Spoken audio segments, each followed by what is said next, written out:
Introduction: A journey back in time. Imagine this. We turn back the clock, past the bright cities and modern technology, past the great civilizations, the pyramids, the empires, back through thousands upon thousands of years until all that remains is wilderness, forests, grasslands, rivers, and endless plains. Finally, we stop. Millions of years ago, a time when the Earth knew nothing of modern humans. This was a world ruled by giants, massive mammoths with tusks like spears, saber-toothed cats whose fangs could tear flesh in an instant, hyenas larger than any alive today, crocodiles the size of buses, and countless predators stronger, faster, deadlier than anything we could imagine. And in the middle of it all stood a small, fragile creature. No claws, no teeth sharp enough to fight back, just bare hands, weak muscles, and fear.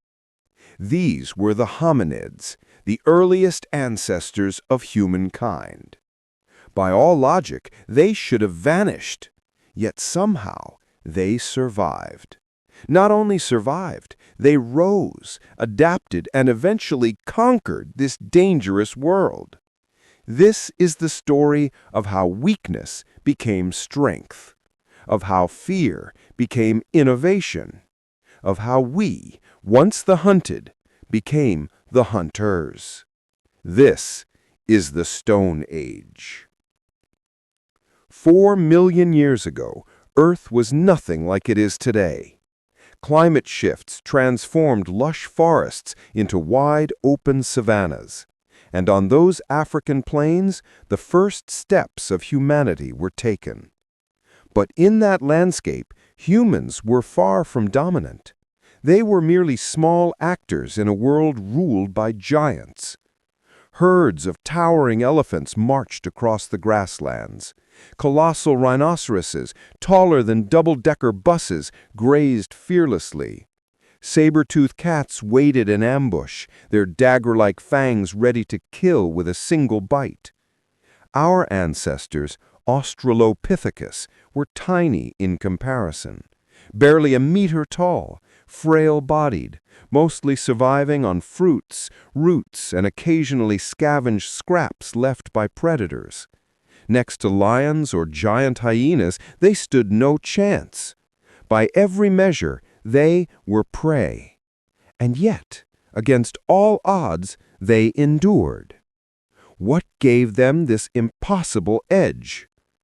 Australopithecus had no claws, no teeth sharp enough to fight back, but they carried a hidden weapon, the beginnings of a powerful brain.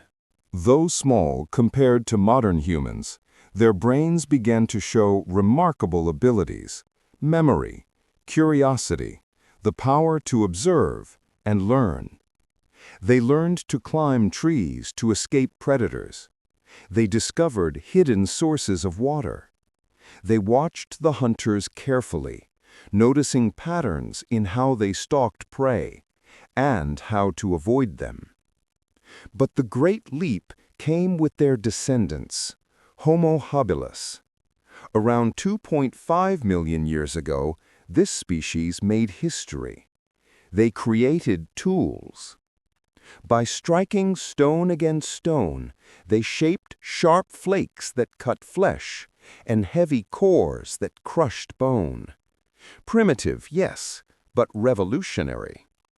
With a sharp stone, our ancestors could strip meat from carcasses abandoned by lions. For the first time, they accessed rich, high-protein food, fuel for their growing brains. That single step, stone tools, would spark a chain of innovations leading all the way to the modern world. But tools alone didn't make life safe. On the African plains, the night belonged to killers. As the sun sank, lions roared. Hyenas cackled in the distance. Saber-toothed cats moved silently through the grass. For Homo habilis, darkness was terror. They had no permanent shelters. They huddled together in small groups, clinging to each other while glowing eyes circled in the dark. Any mistake, any separation meant death. Yet fear did not destroy them. Fear drove them to adapt. They learned to sleep on cliffs where predators could not reach. They wielded branches and stones as makeshift weapons. And eventually, they discovered something extraordinary: fire. No one knows exactly when our ancestors first captured fire. Perhaps from lightning strikes that set forests ablaze, or from the glowing rivers of a volcano. But by 1.5 million years ago, Homo erectus had learned not only to keep fire, but to master it. Fire changed everything.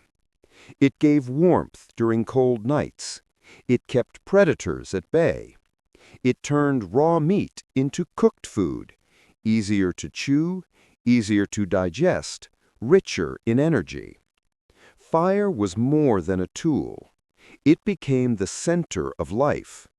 Around the flames, people gathered, shared food, told stories, and bonded. It forged communities. It created culture. Fire was humanity's first great conquest over nature. Even with fire, survival was never guaranteed. Imagine a small band of Homo erectus facing a mammoth.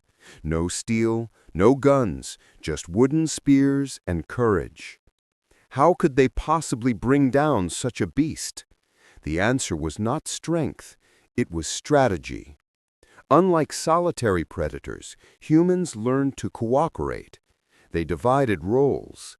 Some shouted, threw stones, and distracted. Others moved from behind, closing in. With patience, they drove mammoths toward traps, swamps, cliffs, rivers. And when the moment came, they struck together. For the first time, fragile creatures had turned the tide, not with claws or fangs, but with collective intelligence. A single hunt provided not just food, but hide for shelter, bones for tools, and most importantly, trust. Each victory forged stronger bonds, and with those bonds came survival. As cooperation grew, so did the need for communication. At first, gestures, cries, and eye contact were enough. But soon, sounds gained meaning. Meanings became words, and words became language. Language gave humans a new superpower. Knowledge could be shared. A successful hunting tactic could be taught. The dangers of poisonous plants could be warned against. Myths and stories could be told around the fire, carrying lessons to the next generation. Unlike animals, humans did not need to start over each lifetime. They built on the wisdom of those before. Knowledge accumulated, layer by layer, creating the foundation of culture. Language turned survival into civilization. From the fragile Australopithecus to the clever Homo habilis, the brave Homo erectus, and finally Homo sapiens, the modern human, our species fought its way through unimaginable challenges. We faced predators that should have destroyed us. We endured droughts, hunger, and cold. And yet through tools, through fire, through cooperation and language, we turned weakness into dominance. The giants of the ancient world, the mammoths, the saber-tooths, are gone now, remembered only in bones and fossils. But their presence shaped us. They forced us to think, to plan, to unite. Without them, we might never have become who we are. We were not born rulers of Earth. We became rulers, step by step, against overwhelming odds. Conclusion: the legacy of the Stone Age.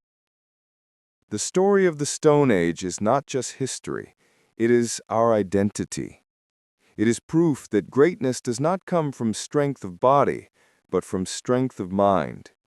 It shows that even the weakest can rise if they adapt, if they persist, if they dream. When you look at the glowing cities of today, the technology that connects us, the civilizations that span the globe, remember where it began. It began with a trembling creature, huddled in fear, staring into the eyes of predators, armed with nothing but a sharp stone and a spark of intelligence. From those moments, humanity's destiny was forged. This is the legacy of our ancestors. This is the story of us all. If you find it interesting and meaningful, please share the video and subscribe to the channel to follow the next videos. Sincerely thank you, goodbye, and see you again.